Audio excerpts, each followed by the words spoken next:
Welcome to this presentation on fall armyworm, disease mapping, and mobile apps. In this presentation, we will explore the use of technology to combat the fall armyworm, a pest that has been devastating crops across the globe.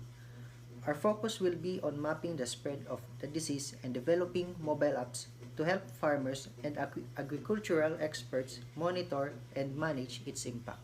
Let's get started. Let's begin by understanding the life cycle of the fall armyworm. As you can see on this slide, the fall armyworm goes through 4 stages: eggs, larvae, pupa, and moth. The eggs are inlaid in large masses, which can contain hundreds of eggs. Once hatched, the larvae feed on the leaves and stem of plants, causing significant damage. As they grow, the larvae enter the pupa stage, during which they undergo metamorphosis and transform into adult moths. The moths then lay egg and the cycle begins again. It's important to understand the life cycle of the fall armyworm to effectively control and manage its impact. On slide 3, now that we understand the life cycle of the fall armyworm, let's take a closer look at the problem it possesses. As you can see on this slide, there are 4 major issues we need to address. First, in 2020, the fall armyworm caused damage to over 8,000 hectares of crops in the Philippines. Second, the top 4 corn-producing regions in the country are infested with the pest. Third, farmers are experiencing a yearly loss of around 20% of their corn crops due to fall armyworm damage. And finally, the cost of this damage is significant, with lost revenue estimated at around 18 Philippine pesos per kilogram of corn. So, next slide. Fortunately, there are solutions to combat the fall armyworm. As shown on this slide, we have developed a 4-step approach to effectively manage and mitigate the impact of the pest. The first step is to scan for the pest. We use image recognition software to detect the presence of fall armyworm in the captured images. Third, we involve agricultural experts and farmers in the validation process to ensure the accuracy of the detected cases. And finally, we map the infestation using GIS technology to monitor the spread of the pest and identify hotspots for targeted interventions. By implementing this 4-step approach, we can effectively manage and mitigate the impact of the fall armyworm. So, on our 5th slide, we will be discussing the services and features of the fall armyworm disease reporting and mapping app. The app includes a report for button, which allows users to report any sightings of the fall armyworm in their area. This feature is essential in tracking the spread of the disease and identifying new infestations. When using the report for features, users are asked to provide information about the sighting, such as the barangay, date, message, and upload image button to help confirm the infestation. Once submitted, the report is then recorded and saved in the system's database, allowing users to view their previous report using the list of records feature. Slide 6. Competitive analysis is an important part of any software development process. As you can see on this slide, we have analyzed some of the key competitors in the fall armyworm mapping and monitoring space.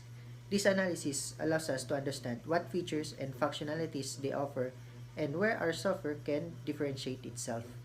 By staying informed on the competition, we can continue to improve and evolve our software to better meet the needs of our users.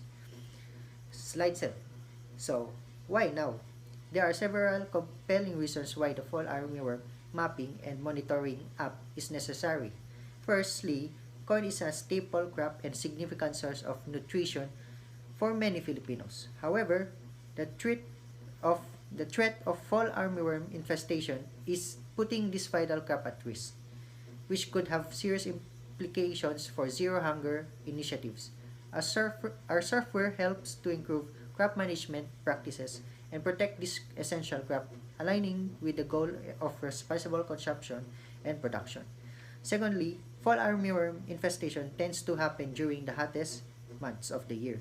This highlights that the need of climate action and effective pest management strategies that can help mitigate the impact of changing weather patterns. So on slide 8, understanding the market of potential for fall armyworm mapping and monitoring app is crucial to its success. As you can see on this slide, we have identified the total available market to be 96 charted cities in the Philippines. Our serviceable available market is estimated to be 80%, representing a significant market opportunity.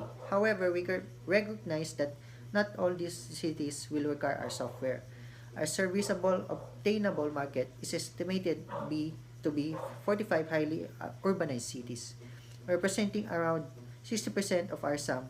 This represents a more realistic estimation of our potential market and allows us to be better focus our efforts on those cities that are likely to benefit from our software.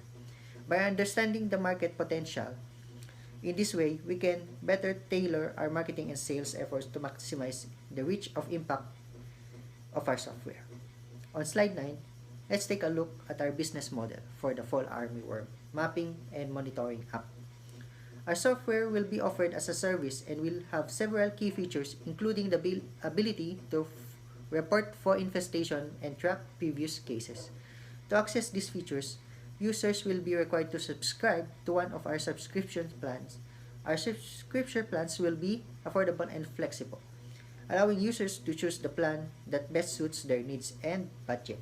In this way, we can ensure that our software remains accessible to all those who need it, while also generating revenue to support ongoing development and improvement. So let's take a closer look at the financials for the fall armyworm mapping and monitoring app. To generate revenue, we plan to offer the software as a service with several subscription plans.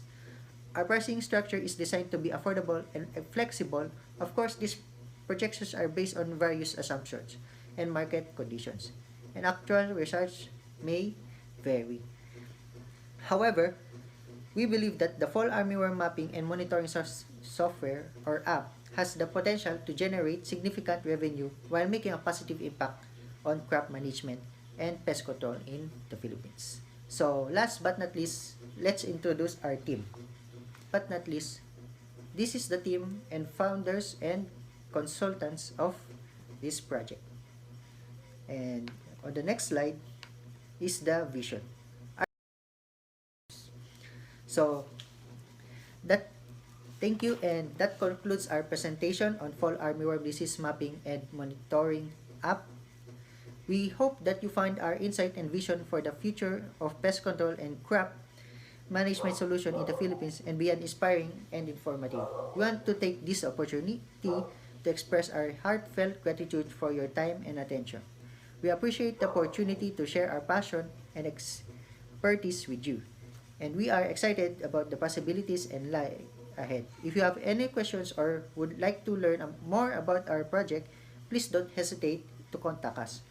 We look forward for the possibility of working with you to make a positive impact on agriculture and pest control in the Philippines and beyond.